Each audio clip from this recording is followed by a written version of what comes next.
Hi guys, welcome back to my channel. Today we're going to be learning the chevron style stitch. So this stitch is really easy. It's basically a variation on a double crochet with increases and decreases. But if you're a beginner and all you know how to do is a basic double crochet, don't be afraid. It's very simple and we're going to go over everything that you need to know to be able to make this stitch. This stitch is very versatile. You can use it to make a blanket, a scarf, a pillow. You can use it in all different kinds of ways. You can also use all different kinds of yarn with it. It comes out really nice with, a thinner fingering weight yarn. It comes out really nice with a chunkier weight yarn. So let's go ahead and get started and learn the chevron stitch. So I'm using a chunky weight yarn and a pea-size hook just for the purposes of you being able to see this clearly. And you're going to start with a slip knot and then insert your hook and you're going to chain 33.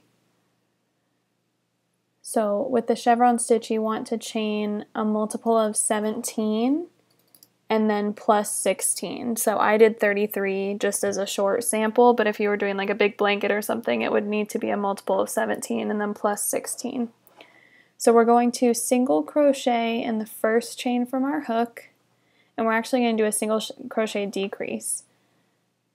So one single crochet decrease, and then we're going to do 5 regular single crochets in the next 5 stitches. So that's 3, 4, and 5. And then in this next stitch, we're going to do 3 single crochets all in the same stitch. So your chain might be a tad bit tight, but that's okay. You'll have plenty of room to do 3 single crochets in the same stitch, and that's going to create like our first higher bump of our chevron pattern. So you can see how that kind of forces the yarn up and over. And then we're going to do 7 regular single crochets.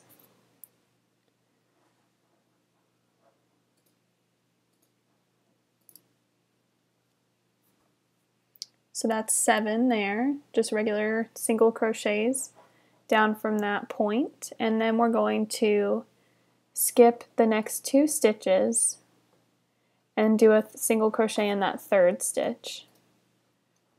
And that's going to kind of bring the yarn together. And we're going to do 7 more single crochets. And that skipping those stitches creates the bottom of your chevron, so that slope coming back down kind of gathers the yarn together, creating that shape.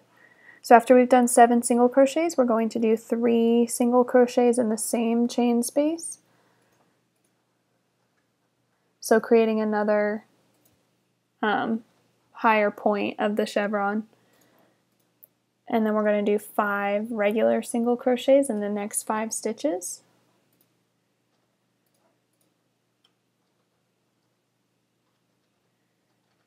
And then these last 2 stitches, we're going to do a single crochet decrease. So if you're not familiar with the decrease, all of that is you're inserting your hook and pulling up a loop. So in these last 2 stitches, we're going to insert our hook, pull up a loop, and don't finish. Insert your hook in the next stitch and pull up a loop.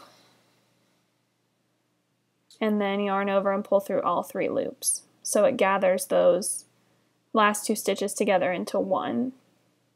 So now if we lay out our small beginning of the chevron stitch, you can kind of see it taking shape. As you do more rows, it will become much more solid and the shape will be a lot more recognizable. So we chained 1, and now we're going to do the same thing back the other way. So you're going to decrease, 1 single crochet decrease, and then 5 regular single crochets.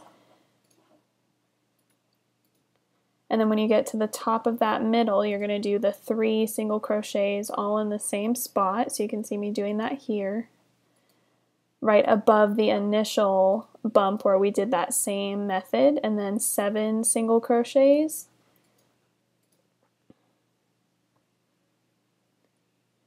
So that's our 7 single crochets, and then we'll skip 2 stitches, 1, 2, and then single crochet in that 3rd one.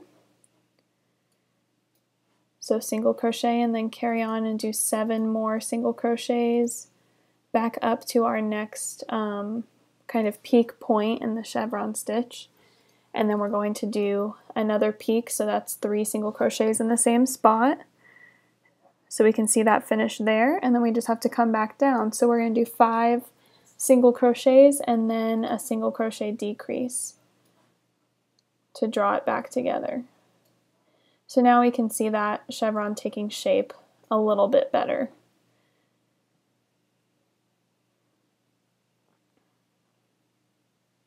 So after we've chained 1, I'm going to change colors here, and I just put a new color on my hook and chain with the new color and pull it through, pulling those yarn tails tight, and then keep going from there.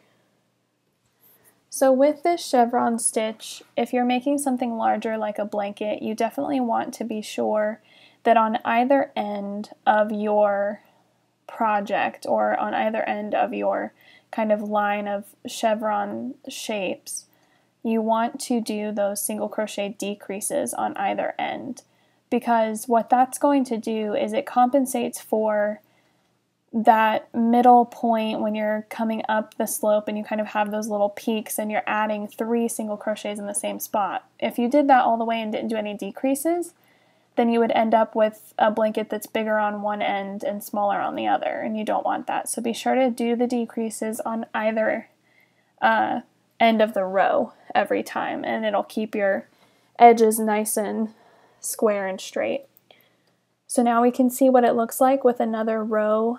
So that's 3 rows of the chevron stitch, and now it's looking much more like a more normal one. There's 4 rows. I went ahead and did 2 rows of the orange. So that is the finished chevron stitch. I hope you guys enjoyed this video. Thanks for watching, and I'll see you next time.